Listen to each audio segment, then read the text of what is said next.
Sveiki, gerbiami klausytojai. Su jumis vėl sveikinasi Kavinė Fantastiška ir šio epizodo vedėjas aš, Adomas Rutkauskas. Ir šį kartą kalbėsime apie kompiuterinius žaidimus. Šį kartą mano pašnekovas bus žaidimų apžvalgininkas Vytautas Lukaševičius, kuris apžvelginė žaidimus, aš nežinau, jau 10 metų, tai tikrai daugiau, turbūt 15 ir daugiau.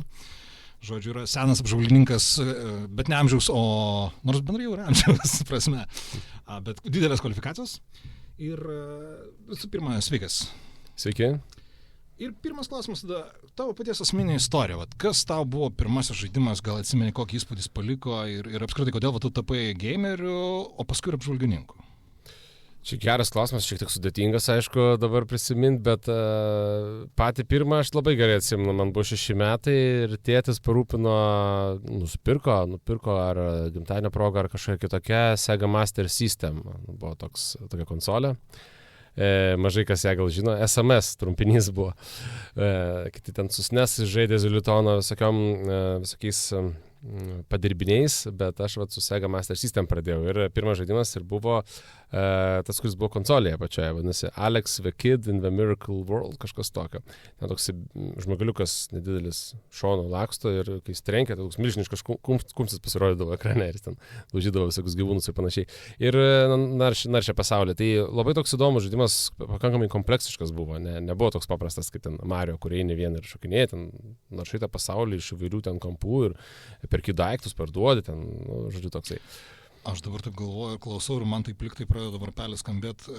Turbūt jis buvo, reiškia, ir kokiam žilitonui nuklanuotas galbūt, nes kažką primenas didelis kumštis. Labai abejočiau, ar tai buvo Zilitonė, gal, bet aš manau, čia toks Segos turėjo būti. Sega irgi, kiek atsimenu, piratavo žiltoniečiai, ne? Įdomu, labai reiktų pasižiūrėti, bet man to čia Segos, gal ten piratinė Sega būdavo, bet čia tikrai Segos ir tada dar buvo toksai Power Strike 2 žaidimas, disketė tokia pirmoji, kuriai įsistatydavo, patiko, nes ten toks lėktuvas skrenda, žodžiu, iš viršaus, toks žanras turbūt Bullet Hell vadintųsi, arba shoot 'em up, nežinau tiksliai, bet esmė buvo, kad tu skraidai su juo ir tokia istorija, kad tau duoda tokius labiausiai pavojingiausius, ieškomiausius nusikaltelius ant tokio lapo uždeda kainą, kiek jie verti yra ir tu turi skristi juos sugrasti, sunaikinti ir tada nuplėšia, naują užklijuoja. Ir ten pabaiga buvo kažkiek emocionali net. Su vaikais ten nusileidžia kažkokie aikšteliai, bet nenoriu spoilinti gal tiem, kas dar žais tą senieną. Bet labai patiko, sudėtingas, labai keitėsi lygiai, labai jų dizainas keitėsi su kiekvienu lygiu, labai tie tokie, gauni visokių patobulinimų, juos aktyvuoji, šaudai tada skirtingai. Jis toks labai dinamiškas, gerai labai sukaltas žaidimas. Tai nuo to prasidėjo mano turbūt. Bet tai kaip atsakytum, kuo tave žaidimai užkabino? Ar to, kad tiesiog yra kažką veikti, ar interaktyvumas, ar kas? Aš neįsivaizduoju, bet žaidimais domiuosi iki šiol, tai labai ilgalaikis gavas dalykas. Tai taip, aš taip aktyviai domiuosi, ne taip, kad ten šiek tiek, arba nesu tas, kur žaidžia vien online, šiaip online šis beveik nežaidžiu, turiu omeny MMO, nedeginu ten valandų, bet aš žaidžiu vien tuos, kur single player, arba ten co-op, bet labai daug perinu per metus iki šiol. Kiek? Tai sunku pasakyti, dabar aš galiu pasakyti, žiūrėjau PlayStation savo wrap-up, tai galiu pasakyti, kiek PlayStation su konsolė per minutėlę, pasakysiu tiksliai, kiek vien PlayStation 5 konsolėje ir PlayStation 4 žaidimus įskaitant, kiek aš jų perėjau.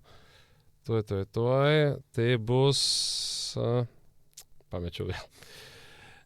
Apie 80 tai tikrai, bet nebūtinai visus aš juos perinu, bet tiek su PlayStation 5 konsolę aš žaidžiau. Gal ir nėra labai daug, gal kiti dar daugiau, kiek aš pažįstu žmonių ir dar labiau pranoksta tą, bet aš taip atsakančiai žaidžiu, tikrai skiriu laiko, tikrai ne taip pripuolamai. Bet aišku, sudėtinga, nes tai nėra mano vienintelis hobis, aš dar teatru labai domiuosi ir užsiemu, tai toks labai atrodo gal skirtingų polių. O aš nesakyčiau. Teatras. Čia labai panašus dalykas. Kažkiek panašus, ne? Aš kadangi abiem užsiemu, tai man labai skirtingas. Ta prasme, negali būti skirtingiau, man atrodo, kad visiškai skirtingi poliai. Nes teatre vienokia disciplina, su žaidimais nėra disciplinos, tu tiesiog žaidži, jeigu nori. Jeigu nenori, arba tu žaidži kažką specifinio vien tik tai, pavyzdžiui, kažkas tik tai futbolo žaidžia, arba ten lenktynės tik tai, ir tu pažįstu tokių žmonių, kiti žaidžia ten tik muštynės. Aš kažkaip viską, futbolo ne, prisipažinsiu, krepšinio ne, bet lenktynės žaidžiu, muštynės irgi labai mėgstu ir moku žaisti. Tai va, bet turbūt tas pagrindinis žanras tai RPG veiksmo nuotykių.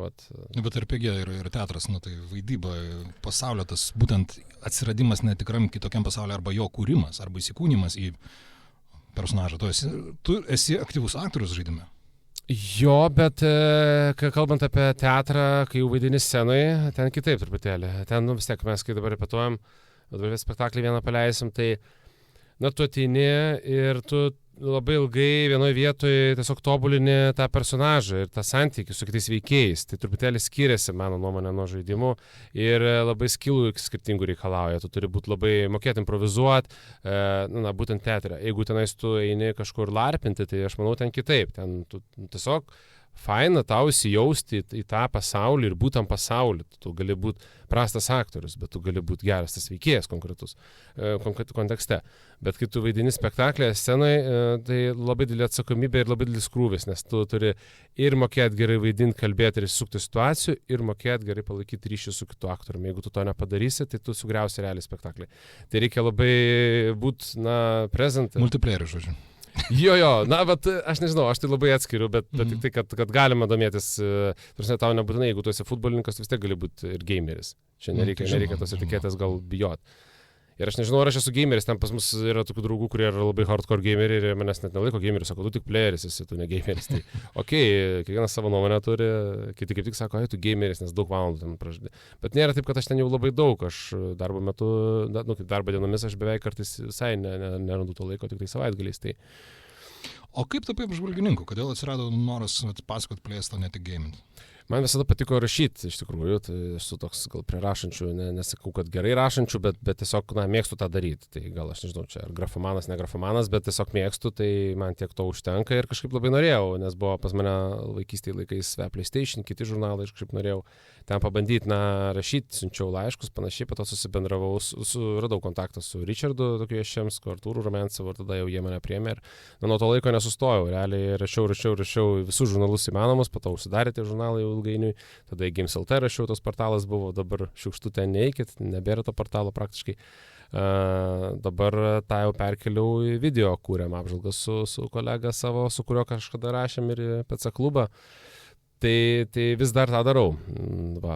Ir aš nežinau, man patinka ne vien rašyti, bet man patinka, kad kalbant apie žaidimus, tai pasakot žmonėm apie žaidimus, nes mano tikslas yra, kad žmonės atrastų žaidimus, bet ne taip, kad atrastų, kaip juos kartais verčia atrasti žiniasklaidoje, bet toj blogojo žiniasklaidoje per skambės antraštės, kad čia žaidimas blogis, ten taip toliau, kenkia visaip ir panašiai. Ne, viskas taip labai išpūsta ir netikslu ir netgi, sakyčiau, ydingai ten pateikiama. Yra labai daug pliusų, o kitas dalykas, kiekvienas žmogus gali atrasti savo žaidimų ir reikia, kad atrastų, nes jeigu jis galvos, kad žaidimai yra vien šaudyklės arba vien futbolas, tai tada praktiškai 89% nematys to, kas yra. Ir aš daug iš patirties yra, kad ir merginos pradeda žaisti ir jos atranda savo žaidimus ir ar meniškai gražius kaip Gris, pavyzdžiui, arba ten Neva berods yra toks labai gražus. Spalvingas ir taip toliau meniškas, arba ten visokios Barbės, Hello Kitty ir yra kokybiškų. Tai tiesiog reikia atrasti žmonėm labiau kelią į tą mediją, nes dabar jinai pasaulio kontekste tai jinai jau labai yra didelė. Bet tu paminėjai ten visą tą negatyvą apie žaidimus. Aš nežinau, o tu pastebėjai, kad bent jau aš tai pastebiu, kad to negatyvo beveik nebėra šiais laikais. Taip, prieš kokius 10 metų tai dar tikrai buvo, kad tai žaidimai kenkia, verčia, daro ten juos žudikais, ten whatever. Dabar eina absoliučiai priešingai. Dabar eina, kad padeda susikaupti, mokslinių tyrimų daugėja ir nežinau, bent jau man toks, gal čia tik mano aplinka, ar tu to nepastebi?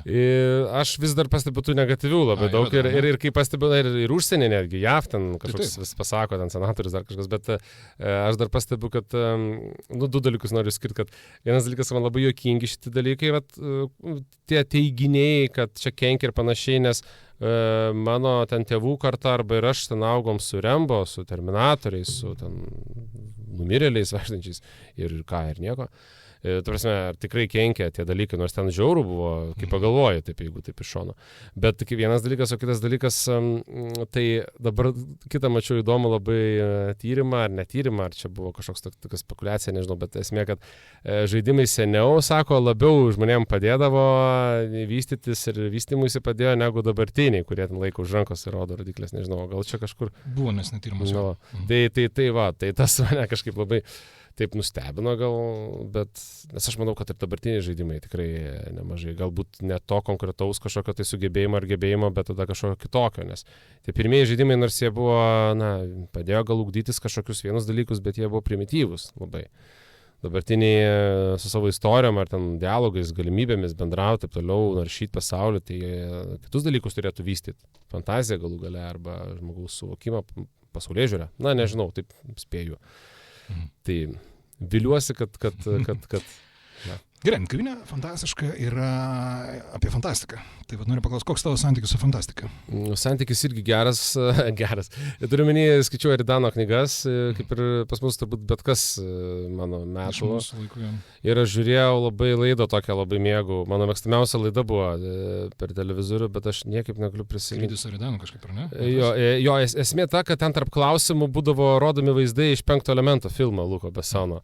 Tai, bet ten per LRT rodė tikrai. Nežinau, aš pasnežiau, bet aš tiesiog žinau, kad tokia laida buvo populiari, siauram rate. Tai... Žiūrėjau, labai kažkodėl man nepatiko, nežinau, galėjau žiūrėti ir žiūrėti, bet ten su Eridanu buvo susijusi, jinai tikrai. Man atrodo, ten skrydis Eridaną, ten buvo toksai vedėjas, buvo vienas personažas kažkoksai ten senis su kauke, kažkoks, čia būtent apie tai, ne? Gal, bet tokia futuristinė, pakankamai moderniai padarytas scena, visą kitą ir skos. Aš vieną galbūt tokias mačiau. Bet 5 elemento būtent filmo rodė ištraukas tenais. Man šis filmas yra vienas mylimiausių filmų gyvenime kažkodėl. Ir daug kartų matęs esu, labai patinka jisai man. Tai vat, kadangi labai patiko, tai man dar daugiau pridėtinės vertės buvo. Aš taip kažkaip susijau, kad čia labai gerai, čia iškas gerai mąstė. Tai jo, tai ta fantastika turbūt jinai neatsiejama yra iš tikrųjų. Ir fantastika neatsiejama ir nuo japoniškų RPG žaidimų, kurių irgi labai daug žaidžiau, ir Final Fantasy ir visa kita, tai jo. Ar buvo tau kažkoksai žaidimas, kad, atėjo supratimas, kad pats žaidimas, pati šitas sritis yra ne vien tik tai pramoga, bet jau ir kažkas daugiau, kad tai gali būti ir meno kūrinys, ir galbūt filosofinė kažkokia srovė, gija, įžvalga ar dar kažkas tokio. Man kažkaip vieno žaidimo nebuvo tokio, kuris katalizuotų. Aš kažkaip visą laiką žaidimus aukštai vertinau nuo pat pradžių. Net tos pirmus ir tas Alex Vekit. Nes aš tam pačiam Alex Vekit jau tokių mačiau dalykų. Aš žaidžiau, bet tarkim, po metų, kai ten anksčiau mažiau žaidimų turėdavai, tai ilgiau žaisdavai juos, nes arba iškart ir nepereidavai, bet paskui vėliau nueidavai iki kažkokio kito lygio. Ir kai tu staiga netikėtai pat savo perinėjai aukštesnį lygį, kurio nebuvai pasiekęs iki šiol, tu taip, platesnėm akim žiūri ir galvoji, čia kažką matau naujo, ir jau tada susikaupi.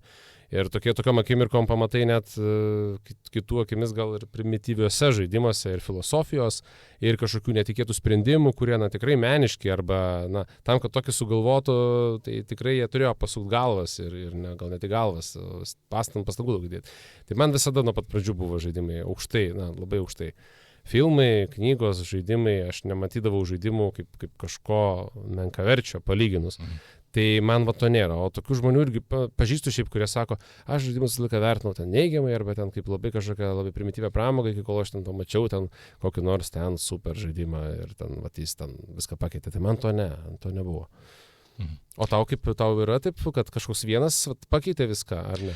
Ne, kad vienas pakeitė nebuvo, bet irgi aš manau, kad čia nebuvo susijęs su žaidimu, tiesiog net irgi nepaskaičiau nuo kurio žaidimo, bet atsirado visai kitoks vertinimas ir prasmių ieškojimas, kad suvokimas, kad tai ne vien, būtent kaip ir formulavau klausimą, kad tai nėra vien pramoga, tai yra ir kažkoks kūrinys, tvarinys, idėjų kratinys, bet irgi nepaskaičiau, koks konkrečiai buvo ir net kada tai nutiko.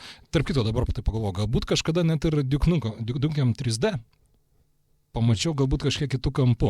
Nes, aišku, pirmą žaidžiau, kai aš buvau paauglys, ir iš pradžių, žaidėjai kaip veiksmo žaidimą, galim sakyti, vyrams skirtą žaidimą, ir paskui tik tai atėjo suvokimas po kelių metų, kad hebra, bet tai čia yra tiek ironijos, sarkazmų įdėta ir tyčiamas iš tikrųjų tų dalykų, kurie kaip tik pabrėžiami kaip atseit vertybės. Ne vertybės, o, nežinau, stereotipai. Ir tada, galbūt nuo to prasidėjo tada kitų žaidimų irgi vertinimas, ieškojimas tokio kabliuko kitos pusės, bet sunku pasakyti. Gerai, o grįžtant prie tavęs. Tai gerai, ar galėtum suformuoluoti, tarkim, turbūt niekas negalėtų suformuoluoti labai daug žaidimų, arba kaip tik labai mažai, kurie tavo būtų patys vertingiausi iš tavo visų žaistų, arba sakytum patys geriausi. Na, bet tarkim, kokie pirmi 3, kurie tu ateina į galvą? Arba 5. Aš nežinau, man labai asmeniškai patinka Tomb Raider. Aš žinau, daug kas ten mano vaikystėje svaigo dėl Laros Croft ant krūtinės, visą kitą, nors nebuvo šiaip trikampiai 2, bet man visada jis patiko dėl kitų priežasčių, dėl paslaptingumo, nes, aš nežinau, kiek žmonių iš tikrųjų realiai sąžininkai peržaidė bent vieną iš tų ankstyvųjų Tomb Raider žaidimų, bet jie labai atmosferiški yra ir sudėtingi vien galvosukiais, nes ten tie pasauliai taip užnarplioti, užnarstyti. Ir man visą laiką patiko tokie žaidimai, kur tu gali naršyti, ieškoti, atrasti nuotykių. Tai tą nuotykių ieškojimo dvasią realiai pradėjo ir iki šiol nešioja Tomb Raider žaidimai, visą tą seriją. Nesvarbu, kad tam pagrindinė veikėja moteris, ar ten, kad ir kokia ten krūtinė bebūtų, bet, kad ten ir vyras būtų, arba ten kokia amorfinė būtybė. Bet tai, kad tu patenki į pasaulį, kur nieks neaišku, bet tau suteikia kažkokius įrankius jame atrasti atsakymus, ir jie ten ir mistiniai dažnai, ir dažnai paranormalūs, bet tai yra įdomu. Ir kaip ir mes pasaulyje gyvenam ir mums įdomu atrasti dalykus, ten vandenynus žiūrėti, zonduoti, atrasti kažką ir pažinimo jausmas. Tai tame žaidime tas labai yra ir buvo visą laiką, visoje serijoje. Tai man Tomb Raider yra vienas pamatinių žaidimų apskritai, visų laikų.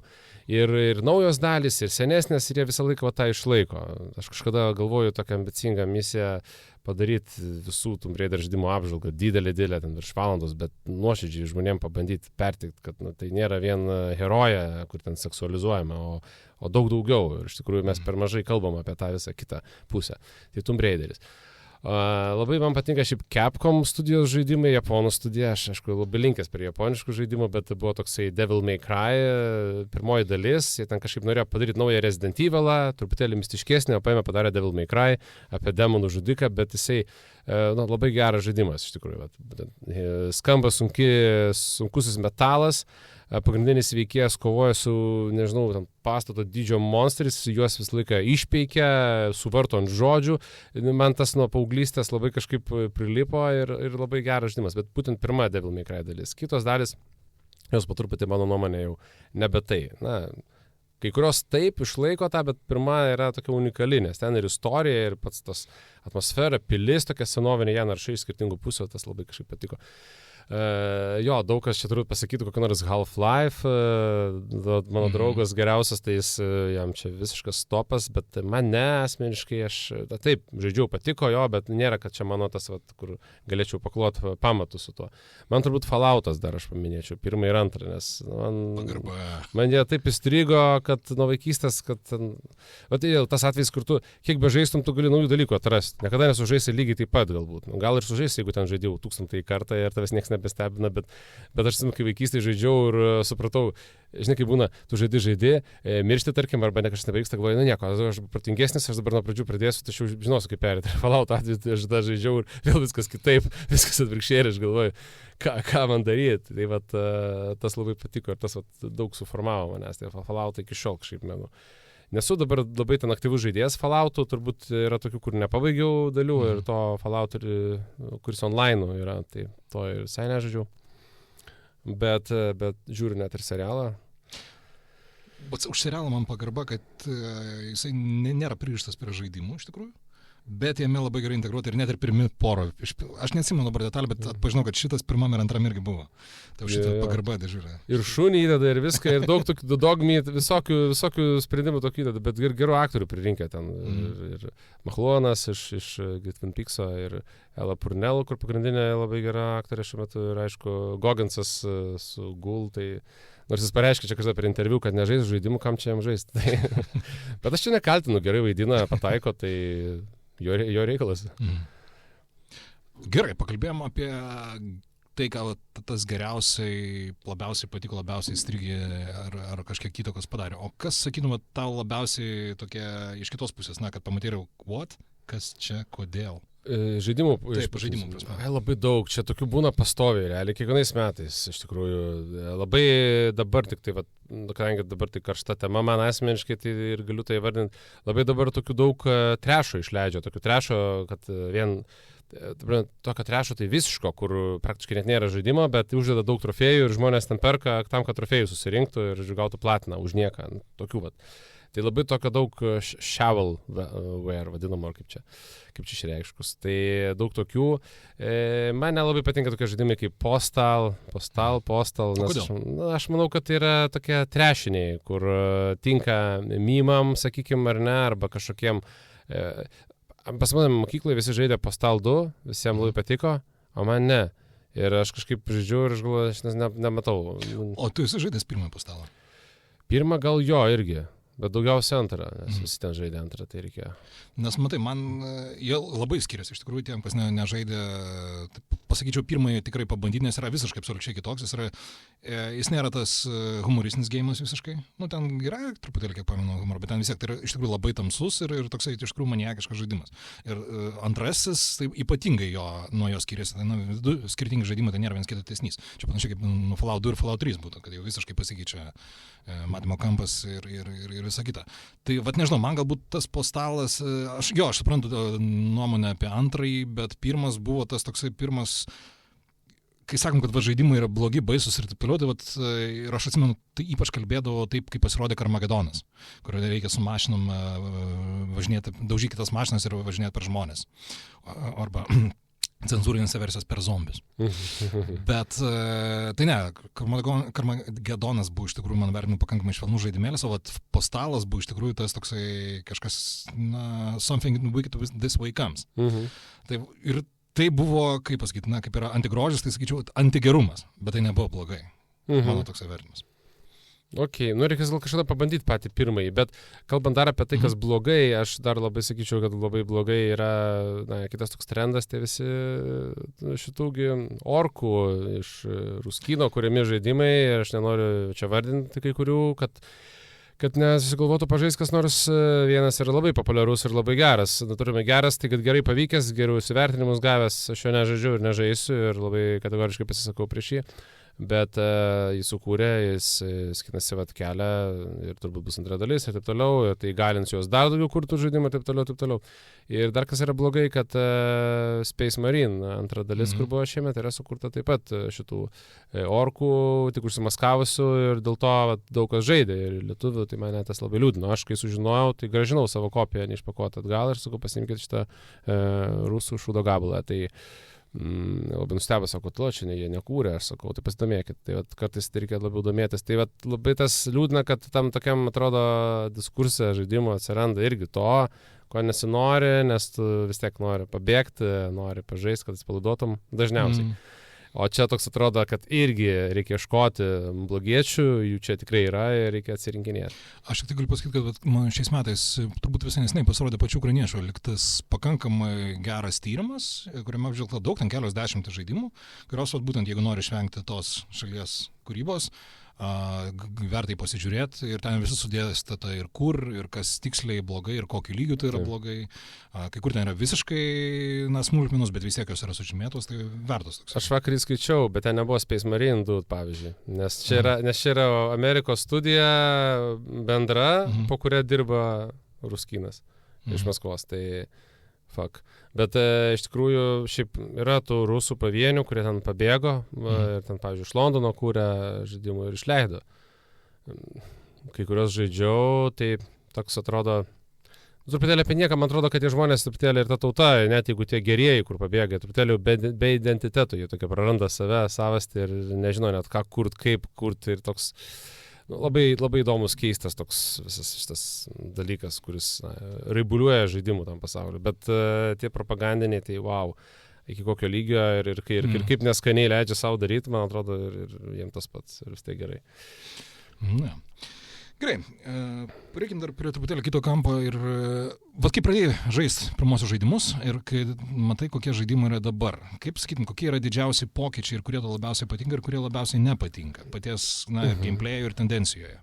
Jo, tai pirmieji žaidimai, kaip daug kas sako, kad, pavyzdžiui, primityvus, ar ne, ir aš galiu sakyti, nuo kurio mes čia pradėjom skaičiuoti, nes aš kai pradėjau nuo Sega Master System, bet vėliau aš susipažinau ir su dar ankstesniais, su Atari, ten su ping-pongu iš vis, tai ten gal apie tokius nekalbam, gal apie Segas ir apie Zilitonus, apie NES ir SNES, Nintendo, Super Nintendo pakalbėkim ir tada apie šios laikus, tai pirmiausia pasikeitė labai gerą pusę gal pasaulis ir galimybės. Pasaulis, tai aš turiu minį žaidimų pasaulis, galimybės. Tu nusipirkęs žaidimą, ten, nežinau, ant Segos kokios, tai tu gali per vakarą perėti jį. Dabar yra žaidimų, kur tu žaisi daugiau negu 100 valandų. Ir tos pačios Sega, šiaip labai juokinga. Sega koks Sonicas ir po to Sega Yakuza, kaip sakyti, nežinau. Yakuza serija. Nesinori labai čia persišaržuoti savęs, bet žodžiu, ta Yakuza serija, jinai labai mėgstama, daug dalių ir ten, aišku, valandų, jeigu nori viską perėti, sukiši virš 100. Tai va, pavyzdys, Sega ir sukūrė kokius skirtingus žaidimus per tiek metų. Ir džiugu, kad aš gyvas iki šiol, kad galėjau pamatyti tą tokį pokytį didelį. Čia vienas tik pavyzdžių. O kitas dalykas, kad anksčiau žaidimai gal sudėtingesni buvo. Turiu minėti, ten reikėdavo labiau iškalti lygius, iškalti struktūras ar kažkokius veikėjų sugebėjimus, kad tu galėtum įveikti. Ir tas buvo smagu, bet aišku, tai buvo ir labai ribota. Tik tiek ir tai buvo. Labai kažko ten super wow nesukursi. Dabar šiais laikais, kas yra gerai, kad yra labai daug žanrų. Tu gali žaisti kortų žaidimą, fainą, kokybišką, kur su roguelike elementais gali žaisti visą roguelike žaidimą, kaip Hades, man kur labai patinka, kur visas Graikijos dievų panteonas, bet žanras roguelite ir tu jame ten daug kartų žaidi, viskas keičiasi. Gali žaisti veiksmo, gali žaisti dūmus, kurie vis dar tam pačiam, sakykime, gal, ta pačia nuotaika kuriami skiriasi, bet turiu minį, jeigu tu žaidai dūmą prieš ten daug metų ir dabar to vis tiek patiks tikriausiai, nes ta šerdis tai ta pati. O šiaip labai geri laikai dabar žaidimų prasme, nes tu gali žaisti ir tai, kas buvo seniau išleista. Daro remasterius, daro klasikinius remasterius, visiškai nepakeistų žaidimus išleidžia, kad tu naujų konsolių galėtum sužaisti, arba padaro su nauja grafika, tiem, kas, pavyzdžiui, Silent Hill geras pavyzdys, Silent Hillas 2 yra vienas geriausių žaidimų, aš nepaminėjau prie tų 3, dabar turėčiau gal grįžti ir paminėti, bet Silent Hillas 2 yra vienas tokių žaidimų, kurie yra nepakartojami ir užuot kūrė naujus, jie sukūrė remake'ą to ir sukūrė labai gerą remake'ą. Lenkai beje sukūrė japonų žaidimo remake'ą. Irgi tokia įdomi tendencija gal, kad Lenkai šiais laikais daug ką daro ir gerai daro žaidimų pasaulyje būtent.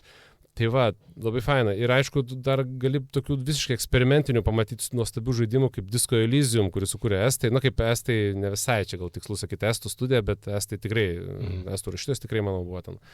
Tai įspūdinga, kad mūsų braliukai, estai, ne Latvijai, bet prisideda prie tokių žaidimų kaip Disco Elysium, kurie, manau, yra vieni geriausių dešimtmečio žaidimų gal net, nes labai unikalūs, labai nepakartojami ir tikrai drąsiai, keičiantis tas ribas žaidimų, nedarantis tą, kas jau prieš tai buvo padaryta, o inovuojantis tai. Man tokie dalykai. O kas nepatinka, tai nežinau, gal nepatinka labai ta tendencija, kad labai daug žaidimų pasidaro tokie kaip Fortnite arba Free to Play, kur ten labai daug tokio trešo, tiesiog čia nusipirk kostiumėlį ir ten eik šaudykis ir, žodžiu, ten streameriai žaidžia juos ir panašiai, arba dar kuria tokius, kur kas čia pabeldė į duris, ten kažkas tai ir išgąsdina ir tokie, streameriai. Žaidimai kuriami tam jau grinai streamerių kultui, kad juos žaistų ir po to, kad tai žiūrėtų ir tada, realiai, aš tai nieko bendro su tai žaidimais neturiu ir nenoriu turėti. Tas gal. Bet iš esmės liūdina ir neliūdina, nes tai tendencija, kuri atėjo praeis ir ateis nauja, tai aš kažkaip per daug ir neliūdžiu dėl to. O kaip tau, vėl irgi noriu paklausti, kas tave liūdina ir kas džiugina irgi lyginus pradžioje dabartinius laikus? Džiugina turbūt tai, kad vėlgi šiuolaikinis čia turbūt reikėtų dėkoti technologiniams visiems dalykams ir žmonių pasiruošimui. Ir aišku, išdidėjusiam finansavimą ir komandoms, kad tu žaidimą jau gali padaryti kaip meno kūrinį ir kaip psichologinį kūrinį ir nežinau, kaip viską prikišnu, kalbant apie tą patį Witcherį 3 ar God of War iš paskutinių, naujesnių, kas man tokia idėja ateina į galvą, kad tai yra tikrai, mano vertinimu, tai yra daugiau negu žaidimas. Tai yra ir interpretacija, ir pramoga, ir kažkiek padeda suprasti tau netgi ir save, bent jau kažkuriem žaidėjams tai turėtų veikti.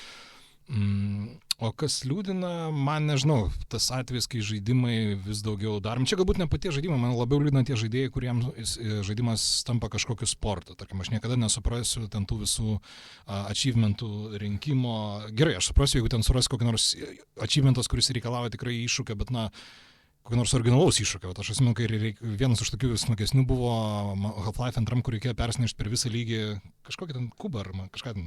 Ne, per visą žaidimą tiksliau reikėjo persinešti ir įdėti į raketą. Tai ten, žodžiu, ten atsimenu, kiek valandų, ten turbūt daugiau negu 20, ten tas buvo visas bendras gameplay'as ir per visą žaidimą tu tasėsi priešais tą su savimi ten tą suknistą kubelį. Ar kas ten bebuvo. va tokį aš dalyką suprantu, nes, tai yra fun, tai yra keista, tai yra nurauta, tai erzinto žiauriai. Bet gerai, o dabar, kai ten, nežinau, ten visos tos platinos ir taip toliau, man tai yra nesuvokiamas dalykas ir motyvacija. Aš tikiu, kad kažkas tame mato ir man labai džiugu, kad žmonės atranda tame malonumą, bet, aš tokių dalykų nesuprantu. Va, gerai, tada klausimas tau, o ką tu manai apie lietuvių sukurtus žaidimus ir apskritai padėti Lietuvoje su šito dalyku? Kaip jin keičiasi, ar blogėja, gerėja? Aš tai manau gerai, Sibiro konfliktas čiagi negaliu nepaminėti, aš žaidžiau vaikystėje, čia man buvo super wow, tikrai čia wow, iš tikrųjų, bet kalbant apie naujesnius gal, tai man patinka, aš nežinau, gal verta išlikti tokiam gal nešališkam šitoje vietoj, aš gal nesu labai didelis žaidėjas lietuviškų žaidimų, nes aš, Human Fall Flat niekada nežaisiu, sorry, tikrai suprantu, kad čia... Aš pritarčiau, aš pabandžiau, bet tiesiog ne mano žaidimas. Aš net nebandysiu, tiesiog aš matau, kad čia tikrai su manim mažai bendrų turės, tai tikrai negaliu, net neįsirašysiu. Bet labai patiko Crons and Pawns brolio ledų, tai bet man patinka labai questai, irgi Broken Sword, man patiko Monkey Island, man patiko krūva kitų, man labai patiko tokia Pendulo Studios ispanai. Jie kūrė Runaway seriją, trilogiją žaidimų, visi questai buvo, bet aš jau buvau paauglys, jau vyresnis paauglys, tai labai patiko. Runaway siūlau tiem, kas nežaidė, pasižiūrėti ant PC, žiauri geri questai, labai geri, visa jų ta trilogija Runaway. Tai va, o kalbant dar apie lietuvių, dabar bus geras Veils Echo ar kažkas tokio, labai faina, kai... Irgi jisai primena questas toksai, sakyčiau, questas, dark questas. Ten susitiko gera rašytoja, aš kaip suprantu, geras dizaineris, kuris prieš tai sukūrė No More Snow, bet jisai vienas ten buvo, dabar gera rašytoja, geras dizaineris, gera dailininkė labai ir muzikos, kurie pasiėmė iš užsienio. Ir va tie keturiesi dirba prie šito. Aš dar apie jį nespėjau jokios medžiagos paruošti ir išleisti viešai. Labai noriu šitam žaidimui duoti dėmesio, jie kitais metais jį ketina išleisti. Bet aš žaidžiau jo kažkiek tai parodoj, tai mane labai sužavėjo. O jeigu trumpai apibūdintum, kas tai yra? Tai sakyčiau, toks questas iš šono einantis, kur yra labai geri dialogai, labai geras darktas visas atmosfera ir tiesiog jisai, kaip pasakyti, valdai veikėja, kuri keliauja po tokį pamirtinį pasaulį, labai įdomiai sukurta ir padeda jai keltis toliau iš lygio į lygį, kad neištrūktų iš jo, bet tos užduotis, dialogai ir situacijos labai unikalūs yra ir tiesiog malonumas žaisti. Jisai gal nėra labai sudėtingas kaip žaidimas, bet kaip patirtis ir kaip žaidiminė patirtis tai yra unikali labai. Ir aš džiaugiuosi, kad lietuviai tokį dalyką kūrė ir jeigu jiem pavyks ir jis ten išeis į plačiuosius vandenis ar platesnius bent kažkiek ir jiems bus iš to geriau, tai čia yra labai įspūdinga, kad tai mūsų lietuviai kūrė. Nes aš kaip pirmą kartą pabandžiau, net nemaniau, kad lietuviai, maniau kokie nors belgai gal. Nežinau, kad taip pat pasirodė kažkas tokio šiek tiek skandinaviško, šiek tiek gal iš tos pusės, bet pasirodo lietuviai, tai aš taip apsidžiaugiau, taip nustebau, galvoju, va čia tai yra wow. Gerai, sudominai, eisiu ieškoti. Gerai, ką tu galvoji apie mobile gamingą? O čia, žinok, aš tikrai nesu draugas to dalyko, man kažkaip niekada neprijaučiau ir turbūt bijau, kad nebeprijausiu. Kažkaip net kai ten buvo vajus vieno ar kito žaidimo, ten Angry Birds 2 ar kitų, aš kažkaip neįėjau, neįvažiavau, nežinau, kaip pats, aš tai visiškai. Man, sakyčiau, kaip yra time killeriai, yra kai kurie taktiškai naudingi žaidimai, tarkim, kai reikia pasiaiškinti, kodėl tu atsiradai to ir anoje vietoje, tu gali pasakyti, tai aš Pokemoną žaidžiu. labai geras pasiteisimas. O štai pas mane Pokemonai iki šiol dar telefonai visą laiką yra. O šiaip, nežinau, aš ten matau pernelik tokios bukos komercijos ir per daug vartotojo kvailinimo, kad aš tai žiūrėčiau rimtai. Bet, akivaizdu, kad pinigai iš ten uždirbami, jeigu yra kažkas mokančių už tai, tai arba visi laimingi, arba kažkas kvailas, tai bet kuriuo atveju kažkas laimi. Jo, bet net ir tarp tų mobiliųjų žaidimų atsiranda tokių meninių gražių, ten taip, kaip Old Man's Tale ar koks ten buvo, atsimenu. Bet jie vis tiek neverta jaudintis, kas nežaidžia su mobiliuoju telefonu, išmaniuoju telefonu, nes jie vis tiek ateina paskui galų galiai konsolę ar PC. Tai aš taip visus juos ir sužaidžiau, tos geriausius. Monument Valley labai geras puzzleris, atėjo visi jie į konsolės ir tiek žinių. Tai... Jo, tai kartais palaukti reikia būna, kad ir po 10 metų. Jo, bet tai ar čia mes skubam sužaisti mobile žaidimą? Toks klausimas, tai nežinau. Jo, aš dabar tik prisiminiau, ką norėjau truputėlį komentuoti iš savo pusės apie tai, kaip keitėsi žaidimai. Čia pats tu minėjai, bet man vienas tas momentas labai aktyvus yra, kad taip, dabar tu iš tikrųjų esi visą laiką žaidime vedžiojamas už rankutės. Ir aš atsimenu, kaip, pavyzdžiui, vykdavo seniai žaidimai, pavyzdžiui, kaip žaisdavau Morrowindą, kad tu šalia pasidedi sąsiuvinį ir užsirašinėjai, ir bražaisi planą ir skaičiuoji, kur čia bus trečias namas šiauriai, nes tau jokia rodiklytė nenuves. Tai buvo daug žavesio tais laikais iš tikrųjų. Ir vat man, sakyčiau, to šiuolaikiniuose žaidimuose trūksta. Nors vėlgi, aš bandžiau žaisti Morrowindą, bandžiau žaisti dabar ten remake šito Obliviono. Ne, jau kažkaip, nežinau, gal aš jau išlepau turbūt. Ko gero išlepau. Ir daugelis turbūt vartotojų. Aš manau, pabandė daug kas. Kiek yra perėjus iš naujo, tarkim, tą patį Oblivioną, nežinau. Ir man truputėlį kaip ir labai norisi ir smalsu, ir džiugu laukti Sky Obliviono, bet to pačiu ir baisu. O kaip tavo jausmas? Būtent dėl šitų ar dėl žaidimų? Dėl tų tokių pokyčių ir tų pačių remake'ų ir... Aš tai džiaugiuosi dėl remake'o, kaip sakiau, dėl Silent Hillo atveju, kur labai gerą remake'ą padarė. Aišku, remake'as remake'ui nelygus. Pavyzdžiui, Resident Evil 4 remake'as, mano nuomonė, yra blogesnis už originalą. Ir iš vis, kam reikėjo daryti Resident Evil 4 remake'ą, tai arba Dead Space, kam reikėjo Dead Space remake'ą daryti, nes Dead Space vis dar pirma dalis gerai atrodė ir galėjai žaisti, jeigu nori. Padarė remake'ą, kam? Geresnė grafika, bet aš mielai žaisčiau ar tą, beveik nesiskiria. Tai labai keistas požiūris ir keista. Bet aš manau, kad gerai, tegul daro tos remake'us kuo daugiau ir kuo plačiau. Ir dar yra remasteriai, tai faina remasterius sužaisti ir ant PlayStation dažnai išeina tų senesnių žaidimų. Gali išbandyti tai, kas tuo metu buvo labai gerai. Pavyzdžiui, Fear Effect man labai patinka tokie žaidimai ir dabar yra galimybė pirmą sužaisti ant naujų konsolių. Tai labai džiaugiuosi, nes Fear Effect, man atrodo, yra vienas unikaliausių žaidimų. Aš lauko apie jį taip mažai kalba, realiai jis labai, labai pakankamai toks revoliucingas buvo. Visą laiką toks kaip filmas, į kurį tu kartais pradedi valdyti ir po to ir puzzlingo elementų, ir susišaudimų, ir visko, ir jis toks įdomi ta istorija, siužetas, tai Fear Effect aš taip siūlau tiem, kas nebandė, dabar yra galimybė pasižaisti. O šiaip tai remasteriai gerai, nes galima pasižaisti tos žaidimus, kurių tu praleidai ir negalėjo, o dabar po to nebegali, nes konsolės neturi ar dar kažko, tai dabartinių konsolių praktiškai dabar toks didelis diapazonas, ką tu gali pažaisti iš senesnių. Tai tas faina, o jeigu, pavyzdžiui, tas Oblivionas nepatinka ar panašiai, tai galima dabar labai daug alternatyvų. Tai aš manau, kad per daug ir širdies neskauda, jeigu vienas remasteris ar remake'as nepataiko, ateina kitas. Ja, žinai, iš kitos pusės bandžiau, mano vienas iš tokiam... Jo, turbūt mėgstamiausių 15 ar 20 tai tikrai patenka, tai GTA Vice City. Ir aš bandžiau ten tą jo naujausią inkarnaciją žaisti. Negaliu. Čia blogai, čia Rockstaras ten blogai labai sugadino viską, ten labai blogai, apskritai buvo tas visas... Man kas baisiausia buvo, gerai, gameplay'is jo pusė velnio, niekada jis nebuvo labai geras, bet jis ir nepasikeitė. Bet nežinau, šitą grafiką, nežinau, pataupyti ant jos buvo, ar kažkas baisiau žiūrėti. Tarsi taip, senesnė atrodė blogiau, kokybės prasme, bet emocinius, tą visą tokią estetikos prasme atrodė, nežinau, kokius 5 kartus geriau. Senasis žaidimas, originalus. Dabar tiesiog, nežinau, akiniai verkia. Jo, bet tada gali žaisti tą originalą, nieks to netima ir viskas fainai bus. Bet kita vertus, pavyzdžiui, Red Dead Redemption 1 dabar išėjo remasteris ant PlayStation 5 ir ant PC ir net ant Netflix'o. Prašau, kokie laikai. Tarp kitko, labai geras dalykas yra Netflix'o žaidimas. Iš pradžių irgi taip atrodė, kol nebandžiau, atrodė su šypsenėlė, o iš tikrųjų, jeigu tu esi Netflix'o klientas, tai yra labai, labai patoks dalykas. Jo, ir jeigu neturi konsolės, tai iš vis tada super, tai tas yra. Bet kita vertus, tas naujas Red Dead Redemption remasteris, tai geras. Taip. Aš dabar žaidžiau jį, man labai patiko, nežinau, neturiu ką prikipti. Pagerinta grafika, malonumas žaisti, gameplayus, žaismas, ar čia kaip čia sakyti, angliškai, lietuviškai, vis dar toks geras, tvirtas, gerai sukaltas ir kažkaip rekomenduoju, bet čia turbūt rekomenduoti nereikia lietuviam žaisti Red Dead Redemption ir taip visi... Aš manau, pirmą reikia, ne? Tikiuosi. Aš manau, kad žaidė ir tą pirmąją, ten po to dar tam yra zombių, dar toks Undead Nightmare, tai tam viskas yra tam remasteryje, tai tie, kas praleido, tai...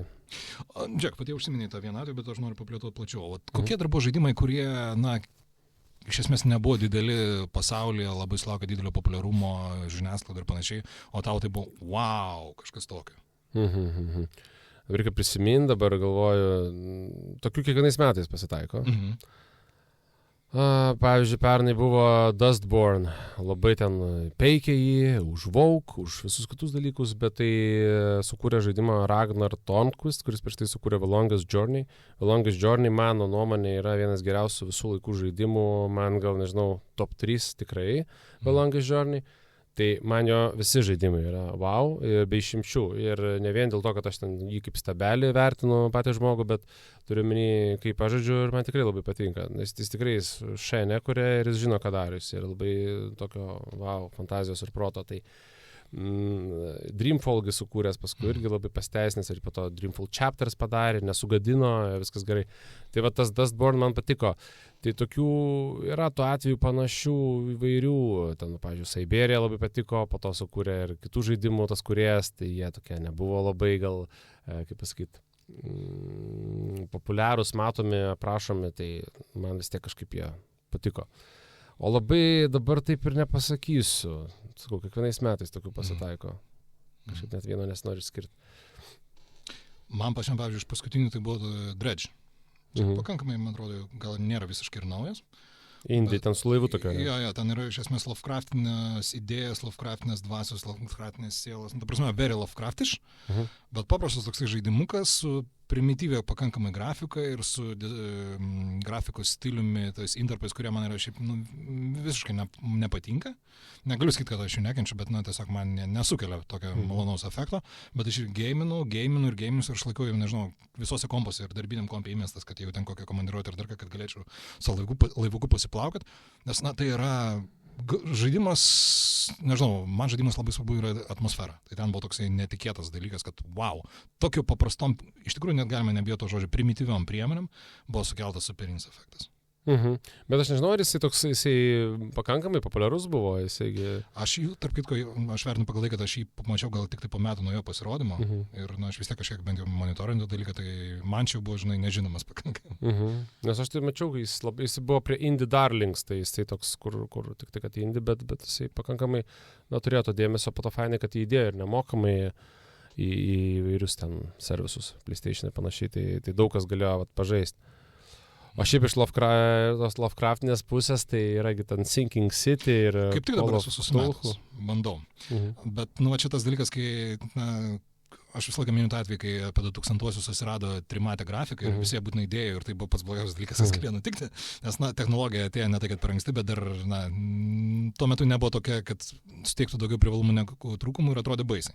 Tad man tas technologinis faktorius šitam Sunken City irgi iki šiol yra toksai, kad, viskas labai gerai, idėja graži, perteikta, pati idėja atmosfera Lovecraftiška, viskas pakankamai tiksliai, gerai, smagiai, bet, ta grafika tokia gadina. Bet dabar jie atnaujino, ne? Tu dabar tą atnaujintą, ne? Gal ten, kur atnaujino, tas atvejs, kai atnaujino ir pagadino, nes... Nežinau, man atrodo vis tiek gal nepakankamai atnaujinta ir gal tiesiog, kai kurie, this did not age well, aš sakyčiau, galbūt.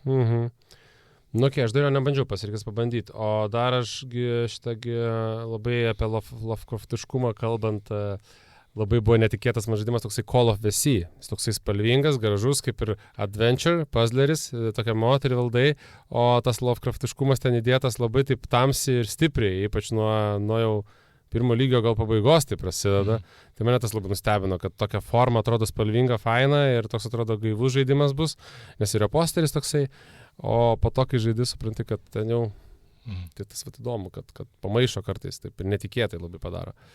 O koks tau, pavyzdžiui, buvo pats baisiausias žaidimas? Baisiausias žaistas iš visų? Taip. Sunku pasakyti, gal pirmas Silent Hillas, bet vėlgi tada, kai žaidžiau, dar mokiniai mes buvom. Bet žinai, mes žaidėm tais laikais, kai nebuvo jokių ten gaicų, jokių nebuvo, iš vis internete nieko tu nerasi apie tai, net knygutės jokios nerasi. Ir aš atsimenu kaip dabar, kad žaidė keliese ir aš buvau vienas iš tų ir atsimenu, mes užstrigdavomės. Ten labai galvosūkiai Silent Hillai yra, ne tik siaubas, bet ir galvosūkiai labai sunkus. Tai ir tą, žodžiu, reikia balansuoti. Ir atsimenu, kad ten buvo toks pianinas ir buvo galvosūkis, kurio niekas niekaip negalėjo išspręsti. Ir netyčia taip gavosi, sutapo, kad vieno iš tų žmonių, kur mes kartu taip, vis pažaisdavom ir pasikalbėdavom, buvo gimtadienis ir jisai suvedė savo gimtadienį, jam suveikė ant to pianino ir tada visiems pasakė ir mes tą visi perėm. Tai aš kažkaip prisimenu ant tiek. Bet buvo baisu, iš tikrųjų baisus žaidimas Silent Hillas pirmas. Jeigu jo remake'ą padarys, labai įdomu, labai laukiu. Nes man tai tiesąkant, kokia yra vienintelis žaidimas, kuris buvo išgąsdino, tai buvo Clive Barker's Undying. Bet išgąsdino labai, kaip pagalvoju, juokingai ir idiotiškai vietoj. Nes šiaip patį žaidimą labai rekomenduoju, jis aišku jau yra vėlgi grafinė prasme labai pasenęs, bet tikrai dar apsimoka žaisti, nes atmosfera tikrai jaučiasi ir daug atmosferų, ten yra daug sudėta. Ir sakyčiau, tai yra kalėdinis žaidimas. Bent jau dėl vieno segmento. Bet aš esmu ten buvo jokingiausia dalis, kad atsimenu, kaip jau aišku žaidžiu naktį vienas visuose namuose ir žinau, kad išvalyta visa teritorija, priešų nėra ir tu ten turi tokį vieną ginklą Tibetan Cannon ar kažkas ten tokio. Ir laiks nuo laiko išleidžiu tokius knerktelėjimo garsus. Ir būtent, kad atrodo viskas ramu, švaru, jau atsidusęs, jau išėjimo iš lygio. Ir tiesiog tas knerktelio ginklas. Žodžiu, atšokau taip, kad trenkiausi galvą pakaušiu už nugaros buvusią sieną. Bet iš tikrųjų, jo, va, tas čia buvo iš vienos pusės, gali sakyti, kad jo jumpscare'as netyčia įvyko. Neplanuotai, tikrai, aš nemanau, kad kurie tai planavo. Bet iš kitos pusės tai reiškia, kiek yra geras žaidimas, kad jis tave taip įtraukė, kad tu jį įsijauti ir tavo jo erdvė išsiprašė už tavęs. Tai aš manau, čia tikrai labai rekomenduoju Undying. Bet su šalmu gal žaiskime. Jo, ir galėtų to Undying šiaip remake'ą padaryti, kad daugiau dabartinių žmonių. Nors, aišku, ten sunku padaryti tokį remake'ą. Jisai labai atmosferiškas, labai gerai. Viskas jame labai tiesiog taip pataikytas stipriai buvo. Aš to pritariu, žinok. Kai jį žaidė, jisai tiesiog atrodo tobulai padaryta. Jeigu dabar kažką keisti, perdarinėti, kitokią atmosferą, kitokią dėti stilistiką, labai pavojinga, kad tu prarasi tą žavesį. Ne, čia vieną nebent raišką pakeisti ir tiek. Jo, po to dar darė Clive Barker's Jericho tokį. Tai tas Jericho jau nebebuvo dėja. Nu, kažkas gali žaisti, fainai galbūt, bet tai nepalyginsi su Undying, ten, kaip diena ir naktis nors. Ja, čia aš šiaip pagalvoju, nežinau, kodėl paminėsiu, bet man vienas iš tokių didžiausių nusivylimų buvo, kalbant apie tos horror žaidimus, tai buvo Scorn. Kurie, irgi aš buvo labai pakankamai mažai informacijos ir aš kaip tu sakai, kad nežiūri, nesidomi specialiai, kad būtų didesnis surprizas. Tai man bus surprizas, bet iš kitos pusės. Nes aš kažkodėl buvau įstikinęs, kad ten yra bent jau kažkoks shooteris ar FPS, nežinau, vaikščiant simuliatorius ar taip, o ten yra kažkokie keisti puzzlai, kažkaip, kad nieko ten nevyksta, tik tai, kad aplinka graži gageriška. Ir viskas. Tai, čia buvo, tarp kitko, aš labai retai gražinu žaidimus, bet čia buvo, man atrodo, antras gyvenime, kai aš po 2 valandų pasakiau, kad ne, pasimkit. Aš tai nesupratau to žaidimą iš tikrųjų, aš tai visiškai... Jis labai estetiškai gražus, kas mėgsta gražus, bet kai jau, taip, kai jau praeina tas efektas aplinkos, ir nori jau kažko daugiau gauti. Ir tu niekaip negauni, aš ten darau tos puzzles, bet nieks nesikeičia, net siužetas kažkoks, nieks nevyksta. Tu tiesiog padarai puzzle, tai gauni dar puzzle. Čia, žinai, kaip tas momentas, kai tu, aš aišku, to nepatyriau gyvenime, bet kai sėdi ofise, dirbi ir prieš tave tokia krūva lapų, tu ją suvartoji, ten padarai ir tu atneša dar. Ir va tas žaidimas tą jausmą man sukėlė, nors aš to nepatyrėjau fiziškai, bet žaidimas privertė patirti tą jausmą. Labai keistas jausmas. Gerai, ir artėjant jau prie mūsų pokalbio pabaigos, pažiūrėkime priekį. Ta prasme, atsiranda naujos technologijos, jos, neskaičiu, kad šiuo metu ypatingai dabar labai didelis technologinis šuolis vyksta, bet jis yra įvykęs, jos tobulinimas, jos pinga, atsiranda AR-as, atsiranda VR-as, tiksliau jis optimizuojasi ir vis niekaip nepriauga iki to tinkamų lygio. Kaip manai, link kur galėtų pasisukti žaidimai artimiausioje ateityje? Kas atsiras naujo, kas pagerėti negu dabar yra, arba galbūt matai kažkokį pavojų, kas galėtų smukti žemyn? Aš nežinau, manau, kad, pavyzdžiui, tas VR'as tai labai taip neprigijo per daug ir kažkaip dabar atitolinėja. Ir kiek aš žaidžiau VR žaidimų, žaidžiau daug, man didelį įspūdžio nepaliko. Aš neturiu to motion sickness, aš galiu žaisti kiek man reikia, bet aš tiesiog nejaučiu malonumo žaidžiant. Žaidžiau ir gerus, aišku, tiesa, nežaidžiau Alex, labai norėčiau Half-Life, bet neturiu galimybę tiesiog, bet daug labai kitų, ir Horizon, ir visokių Sony įvairiausių, ir kitų, ir trečių third parties, bet man tiesiog aš matau labai ribotumą. Aš kai žaidžiu tokius žaidimus, aš labai matau aiškiai aplink save tą ribotumą ir manęs tiesiog, tai nedžiugina. Aš tiesiog matau, kur yra ribos, kur yra kartonas ir taip toliau, ir aš galvoju, ne. Tai aš nemanau, kad tas VR'as labai kažką čia revoliuciją sukėlė, man taip atrodo. O taip realistiškiau žiūrint, tai aš manau, kad gerės grafika vėl toliau ir tobulės iš tos pusės žaidimai. Ar kažkaip tai kažkas šitokio revoliucingo įvyks per artimiausius kelis metus, aš bijau, kad ne. Kažkodėl, laukiam GTA, pažiūrėsim, bet vėlgi reikia būti realistams. Tai bus dar vienas GTA, tiesiog tik didesnis, gražesnis, kažkaip bus gal interakcijų įdomesnių ir taip toliau, bet ir vėl po to jį leis ant visų konsolių iš eilės. GTA 5 išleistas ant 5 PlayStation, ant 4, ant 3, tai kiek čia, 3 kartus. Tai va, o daugiau aš nežinau, aš kažkaip labai taip linkęs labiau neprognozuoti, nes aš bijau, kad nelabai kažkaip išsipildys, o labai taip bus pakankamai ramiai. O tada pakreipčiau taip klausimą, ko norėtum, kad atsirastų? Irgi aš gal be fantazijos, neturiu minčių, gal labiau norėčiau tokios praktinės pusės, kad kažkaip būtų galimybė išsaugoti visus senus žaidimus arba galėti žaisti senus žaidimus ant naujų, dabar to neišeina, pavyzdžiui, aš negaliu trečio PlayStation žaisti normaliai ant 5, galiu per streaminimą, jeigu prenumeruoju, PlayStation Plus, jeigu turiu, bet kažkaip kartais ant Xbox'o susiduriu dažnai, kadangi turiu visas konsolės realiai, tai ant Xbox'o negaliu žaisti tam tikrų žaidimų, kuriuos aš neturiu, tai man atrodo galėčiau, jeigu aš nusipirkau ir savo library noriu pažaisti kokį nors Xbox 360 žaidimą Bullet Witch, aš suprantu, kad ten gal niekas nenori jo žaisti, bet duokit jūs man galimybę pažaisti, jeigu aš jį noriu pažaisti, aš jums kelių valandas ant jūsų konsolės žaisdamas. Tai ne, jie nustato tą ribą, kokie žaidimai turi būti, kai tam populiariausi ir juos įmeta, bet jeigu nėra maniškių, tai man blogai.